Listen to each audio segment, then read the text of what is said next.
welcome to the Language Fuel podcast. Our mission is to fuel the teaching and learning of languages worldwide. I'm your host, Joanna Smith.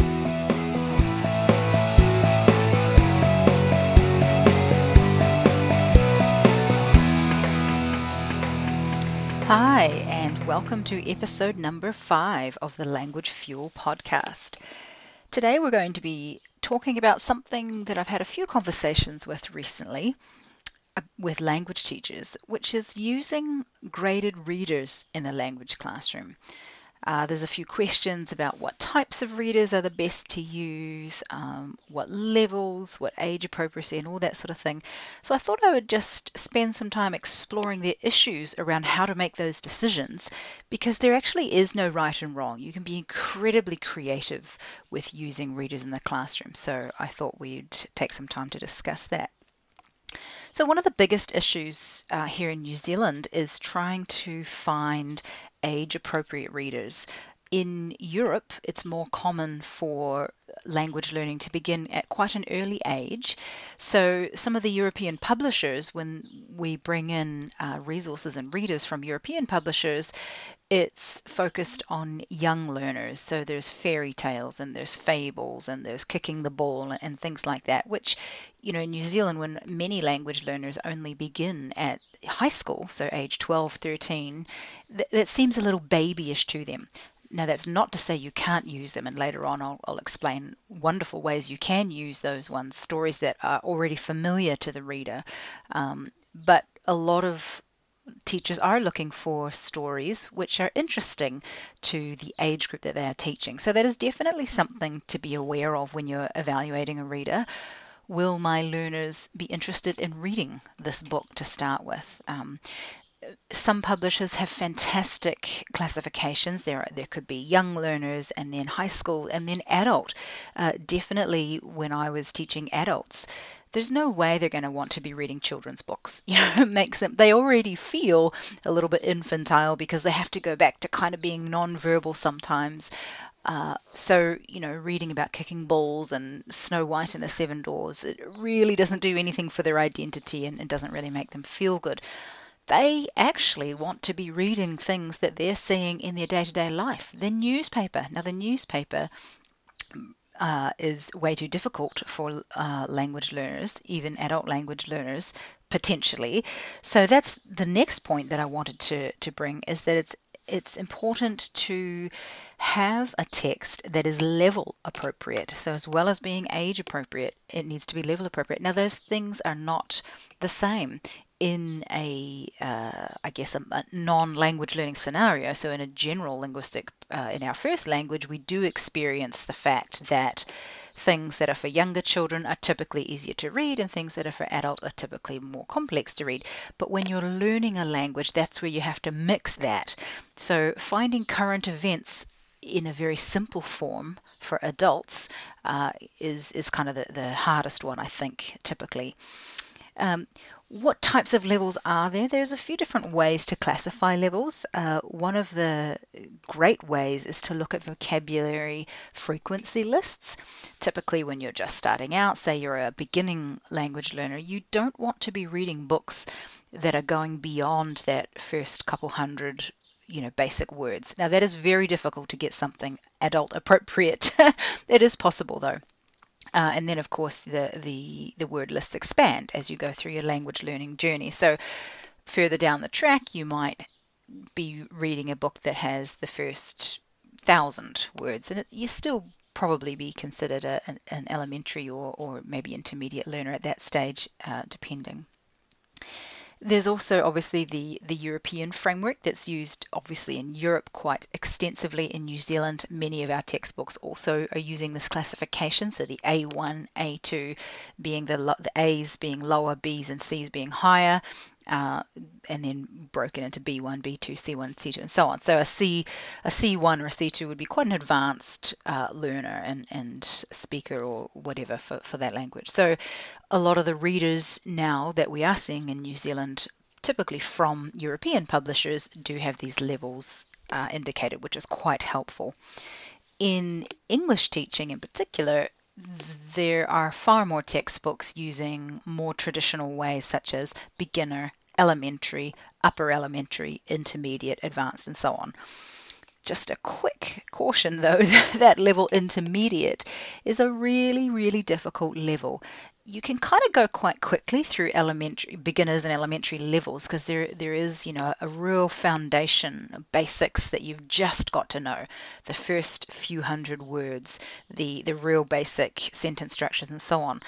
When you start getting to the intermediate level, there are some slightly more complex grammatical structures to get your head around and that sort of thing, but really it's all about expanding that vocabulary. So typically a learner can stay at an intermediate level for a very long time because there's so many words and topics to learn and to really internalize. So intermediate level readers are fantastic, and I'd suggest that every language school have a huge stock at the intermediate level because students can, really spend a long time at that level.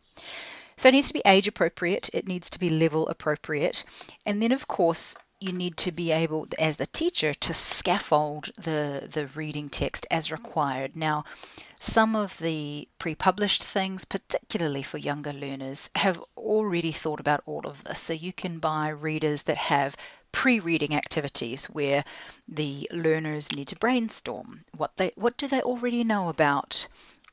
I was looking at one the other day about body parts, the words for body parts: feet, eyes, hands, ears, nose, arms, legs, and so on. Because in the reader it was about an alien visiting Earth, and of course the alien had 6 legs instead of the 2, and the dialogue between the aliens as they were looking at a human being was very, very clever, and it was talking about, wow, they've only got 2 legs, how do they get by without the other 4? So it was kind of quite clever in the sense that the reader had to then surmise, well, how many legs did the alien have, and so on. But of course, before reading that text, they want to be activating the vocabulary around body parts. Can they remember what the word is for leg and arm and eye and so on? So a lot of the published readers for children definitely have that sort of thing. In the adult space, for example, if you were going to attempt a reading with a newspaper, that would definitely require a lot of teacher intervention. First of all, to simplify it, but certainly, again, pre-teaching vocabulary and any particular grammatical structures and so on. So as you're presenting a reader, just make sure you've got something to do beforehand. Obviously, the during is perhaps the reading itself, and after. What types of activities will you be doing after the student or the class has been reading to reinforce the target language, whatever that might be for the learner? Which brings me to the next point, which is teachers, before making all these decisions, what should I use and so on, you've really got to be absolutely 100% certain about what skills you're actually practicing or encouraging the learners to learn by using that text. Now, you might be thinking, well, of course, isn't it reading? Well, reading does have many sub-skills as well, but I guess my point here is that you can practice so much more than reading skills with an input such as a graded reading textbook text. So, for example, one of the things you could be looking at is increasing the reader's vocabulary. Now, that's actually not a reading exercise, but obviously vocabulary is super, super important, and comes naturally when you're doing a skill like reading. You've got to be pre-teaching the vocabulary. They will be encountering the vocabulary from all the different areas. Now, vocabulary, again, is not a skill. There are many different aspects of vocabulary that learners have to master. So obviously there's spelling, there's the morphology. Is this a verb? How do I know? Because it used to be the root is a noun and it's become a verb by adding this suffix or whatever it is in the target language. There's the pronunciation of the word. So that can be taught through the sounds of the word. So if a reader has a CD built, that comes with it, for example, fantastic. Or the teacher themselves can create a recording of the text as required. So that's a wonderful thing to add in there. There's, of course, the sociological aspects of a vocabulary item. Who actually talks like that? I mean, if you were going to be teaching English to young learners using, say, fairy tales, Some of the vocabulary in fairy tales can be quite antiquated. Now, I would really hope if a publisher's gone ahead and produced a graded reader using that story, they may have simplified or made the text more modern before they've published. But just make sure that it's quite clear who's using these kinds of words and how appropriate is it. An adult graded reader may actually, if it's on a topic related to current events such as politics, there may be vocabulary that is very specific to a certain register, legalese or whatever. So just to be aware of where it's appropriate to use these kinds of vocabulary items. Dictionary use. I had another few Twitter conversations recently where a teacher was asking, should I teach the students all of the vocabulary before they go ahead and start reading something, or should I actually get them to use their dictionaries? And that kind of surprised me because I thought to myself, well, surely a student does need to have that skill. And I realized in this day and age, you know what they do? They just type in Google, type in a word, click translate or whatever they do, I don't even know. And, out pops an English word. Now, if you're more experienced than me, I'm sure there are sites that do it far better than that, but certainly finding a one-word answer, what does this word mean, and popping up with a single word translation is not the best practice. All of those other things need to be part of learning a vocabulary item. What part of speech is it? What are the morphological clues about that? What are the pronunciation? What's the history of it, if necessary? Who actually uses it? Is it slang? Is it formal? Is it appropriate for different groups and so on? So for learners to have a great dictionary resource, whether it is physical or digital, doesn't actually matter as long as they know where they can find that type of information should they choose to use a dictionary during the reading exercise. One of the most helpful things that I've observed through actually my children's schooling is when they are reading in their mother tongue and just for the pleasure of reading and practicing those skills, their teacher sort of tells them when they're choosing a book, read a couple of pages and over the course of a page, use a finger for every single word that you don't know. If you get up to 5 per page, it might be a little bit beyond your vocabulary level, and so perhaps choose to go down a level when reading because it would be too distracting. You'd have to keep looking up words or asking somebody or whatever. So 1 or 2 words per page I think is probably fine, and someone could just guess the meaning from context and so on, unless you are really focusing on vocabulary and learning and dictionary skills and so on. You don't really want too many words that are unknown anyway. So vocabulary learning is definitely something you can do with reading texts, but again, it's not reading per se, but it's certainly related. Skim reading, very, very important skill to have. Again, we do this all the time in our native language. If we're reading the newspaper, whatever we're reading, we'll skim through to find what we're after. So exercises like comprehension questions encourage skim reading. You're just going to quickly go through to find the answer to the question. You're not going to pay any attention to anything else. Scanning a text for keywords, those types of things are skills to learn in literacy skills to learn in the target language as well. You may just want to be encouraging a love of reading, because if a student does lots of reading, a lot of this learning happens not automatically, it's still being learned, but vocabulary can be guessed and things like that, and inferred. Things about vocabulary can be inferred simply by experiencing it in many different contexts. So a love of reading is certainly a very good thing to be encouraging through the use of readers. Again, if that is your aim, you're going to be wanting to choose stories that learners are absolutely interested in. I'd suggest that teenagers are not going to develop a love of reading simply by reading fairy tales in the target language. My opinion, you feel free to prove me wrong. They might want to be reading stories about heroes and heroines who are their age and encountering issues that they are going through in their life as well. You might be wanting to focus on grammar. Again, not a reading skill per se, but a reader can definitely be used to be teaching target grammatical structures, particularly if it comes up often enough, the real frequent ones. And again, you'd focus attention on just a sentence or a phrase or a paragraph that contained that grammatical item. You could get students to do role plays to act out that particular scene from the book or something like that. The more that a learner will interact with that target, the more it'll be memorable for them. And certainly, role playing and having to say it out loud and listen for it, even adapt it a little bit with different vocabulary but the same structures, all those sorts of fun things to really go over the grammatical structures there. You can also use a reader, again, one that has an audio CD with it or an audio track somehow, to focus on listening comprehension. You can combine listening comprehension and reading comprehension. Which one to do first? Again, depending on the needs of your learners, what type of activities they enjoy doing. But certainly hearing the target language is a very, very good way to build up that pronunciation understanding passively before it becomes active. With pronunciation, if it is your an aim or one of the aims to really help the learners to achieve target pronunciation, yes, passive first. They need to be able to hear it and recognize it, become aware of what's going on before they attempt it. I do suggest that younger learners will probably not have too much difficulty A, hearing, and B, producing the target language than older learners who are far more kind of established in their physical and psychological habits.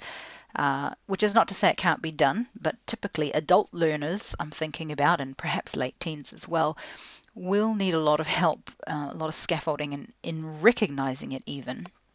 And then learning how to produce it if the target sounds are quite different from the sounds and the phonotactics that are available in their mother tongue. So, for example, in French, the high front vowel U, we don't have that sound in English.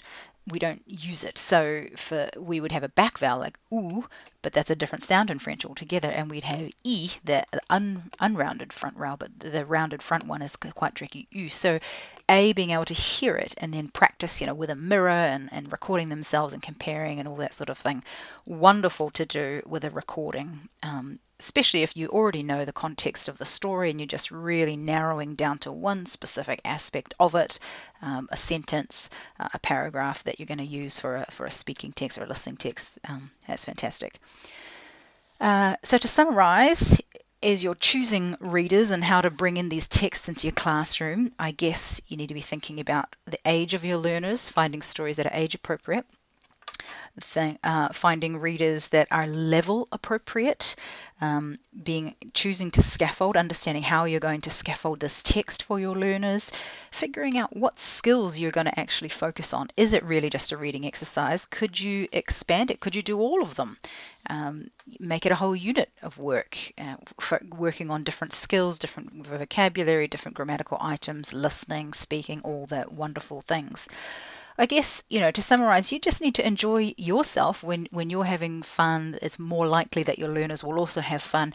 Experiment with new ways to explore text with your learners.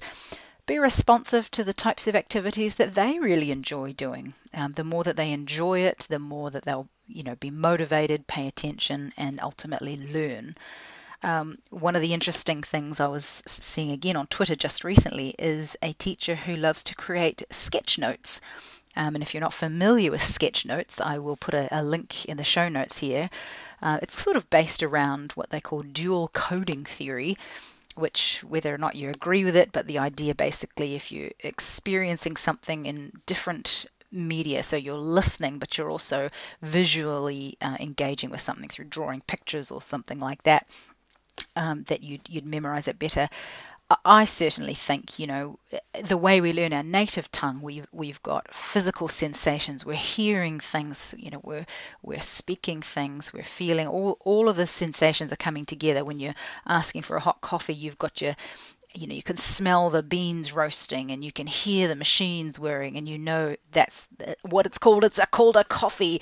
So when trying to ask for this in German, and you're hearing all the same things, to be able to associate that, the smell and the sound and the warmth of the cup in your hands with the word, coffee, latte, whatever it is, you'll remember it far more. So I'm certainly a big fan of, using kinesthetic experiences and all sorts of different senses when we are teaching language. Anyway, so I was just seeing her, and I know she loves to create sketch notes, and I thought, she probably does that with her classes, with reading. Why not? Why not sketch out the main ideas, or while listening to the story first, to try to understand the main idea, get them sketching and talking and that sort of thing. So there you go, some thoughts on how to use graded readers in the classroom. There is no right or wrong way to use language input, but be creative, experiment with new things, and have fun. See you next time. Thank you for listening to the Language Fuel podcast. You can navigate to the show notes and links via our homepage at www.languagefuel.com. See you next time.